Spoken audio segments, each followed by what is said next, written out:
लड़का आवे ना कॉपी पे न चल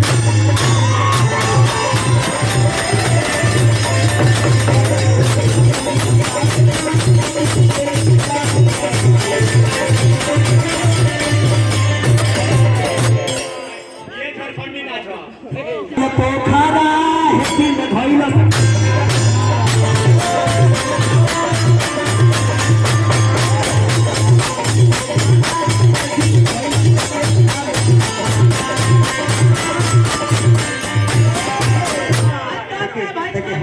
खुश होता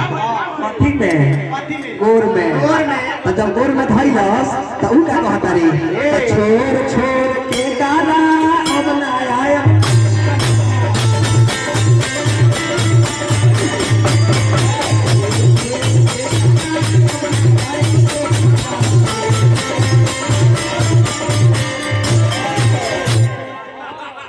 हां जी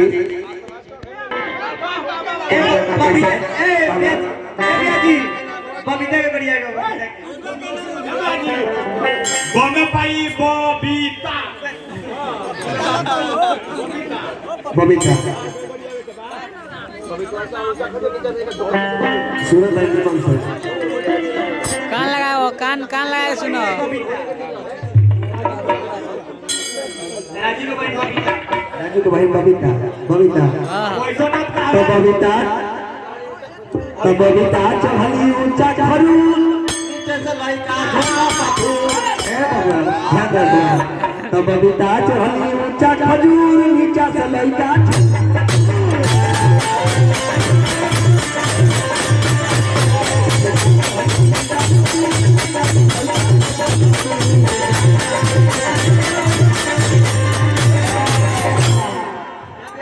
है धूर का जो कतल सो होली के दिन रहे अच्छा होली के दिन रहे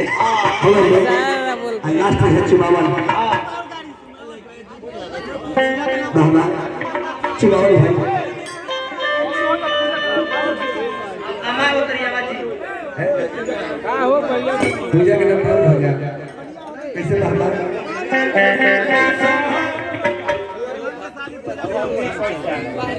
कब पुछोरिया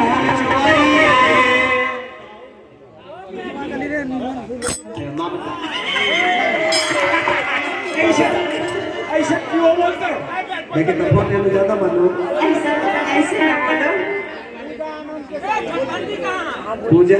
अनंत के साथ नहीं ऐसे क्यों बोलते हो तुम बोल अरे बाप रे बाप अरे बाप रे ओ मैं मार दूंगी वहां गए कारण नाम बताओ नहीं हम ममता अरे राम रे हाय हाय ममता तब पिछुआरिया वो तो भाई का नाम ममता के आदमी ए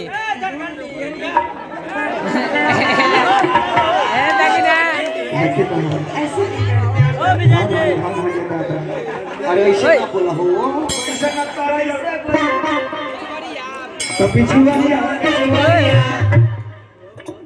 अगुवरिया तू चार लाठी मार के दे अगुवरिया में सुने लगा हम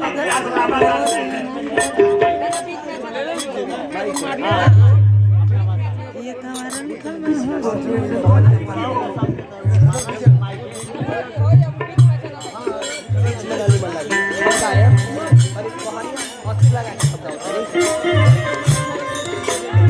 बाबा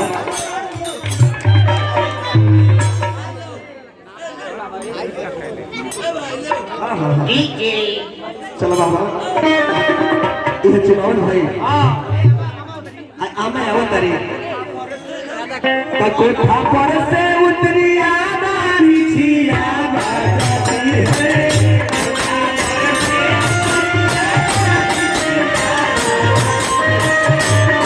पर से उतरी आदानी छिया बाजी है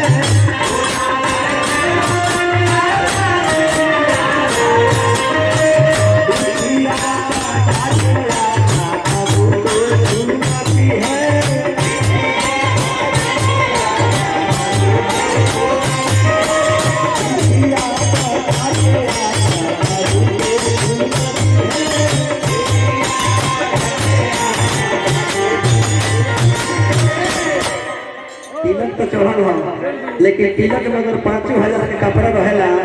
तो एगो धोती लागेला जकार्ता में कर कहां रहत है न हां शादी भी एक धोती लागेला ओए भगवान के विधिवत शादी होला तो उसमें सारी कपड़ा जरूरी है नेता के वाह।